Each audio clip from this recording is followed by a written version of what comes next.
जंगल में बहुत बड़ा महल था। महल में रानी अकेले ही रहती थी। महल से थोड़ी दूरी पर मुर्गी अपने बच्चे मिंकू मुर्गा के साथ रह रही थी।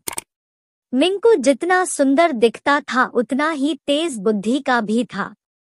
मिंकू मुर्गा सामने महल देखकर कहता है, माँ रानी इतने बड़े महल में अकेली रहती है, हम लोग क्यों नहीं रहते उस महल में? मुझे भी जाना है उस महल में। नहीं नहीं, कभी मत जाना उस महल में, वह तुम्हें भी मार डालेगी। अभी तुम्हारे 100 और भाई बहन होते, पता नहीं उस रानी ने उन सबको मार डाला या फिर जिंदा है वे सब। माँ की बात सुनकर मिंकू मुर्गा की महल में जाने की इच्छा और ज्यादा बढ़ जाती है। जब एक दिन मुर्गी दाने की तलाश में जाने वाली होती है, तब मिंकू मुर्गा को समझाते हुए कहती है, मिंकू मैं दाने लाने जा रही हूँ, जब तक मैं वापस ना आ जाऊँ तुम अंदर ही रहना। मिंकू मुर्गा ने महल जाने की सोच ली थी और वह निकल पड़ता है महल की तरफ। पेड़ पर बैठा बंदर मिंकू मुर्गा को देखकर उसके पास आता है और कहता है, कहाँ जा रहे हो मिंकू मुर्गा? मैं महल जा रहा हूँ बंदर मामा। क्या तुम्हें पता नहीं वहाँ कोई नहीं जाता? जो भी वहाँ जाता है फिर कभी आता नहीं।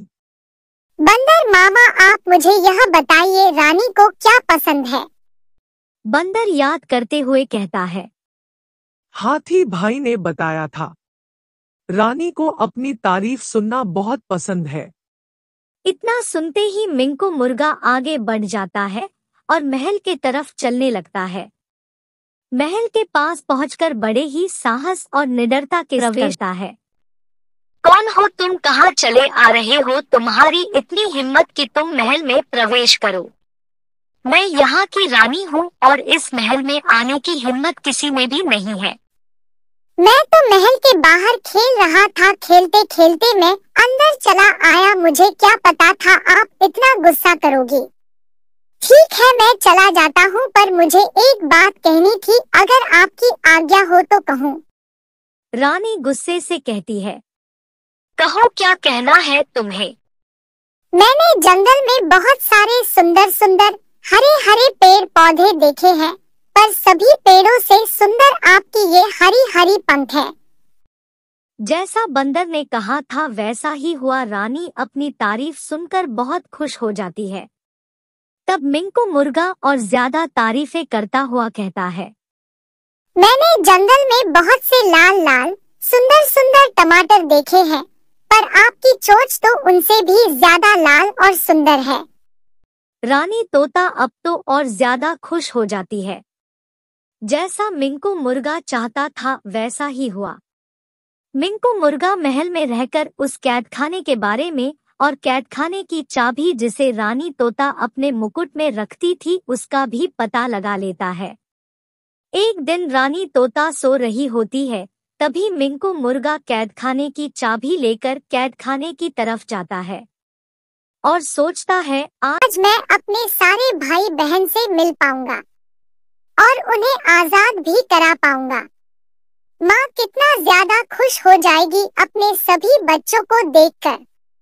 मिंकू मुर्गा दरवाजे खोलकर जैसे ही अंदर प्रवेश करता है, अपने सारे भाई बहन को देखता ही रह जाता है।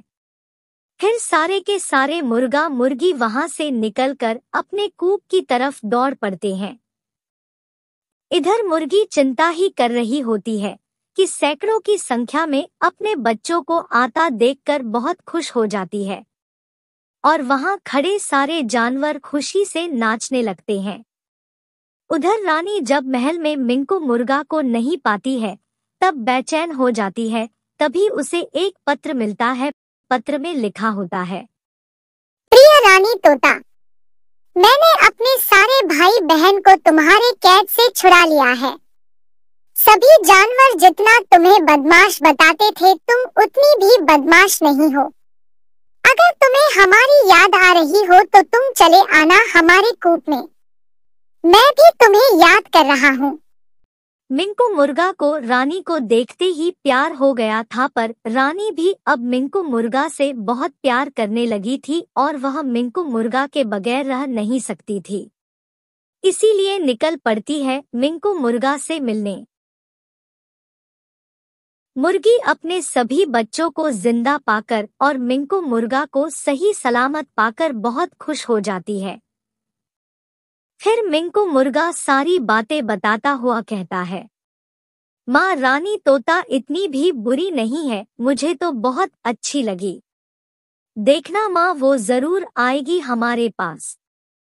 कि तुरंत रानी तोता कूक के पास पहुंचती है और कहती है, हमें क्षमा कर दो, मैंने तुम सबको बहुत परेशान किया, लेकिन अब मैं महल में अकेली नहीं रहूंगी, तुम सब भी हमारे साथ महल में रहोगे। फिर मुर्गी के सारे बच्चे मिंकू और रानी तोता महल में रहने लगते हैं और जंगल के सारे जानवर भी उनसे मिलने महल में आते रहते हैं।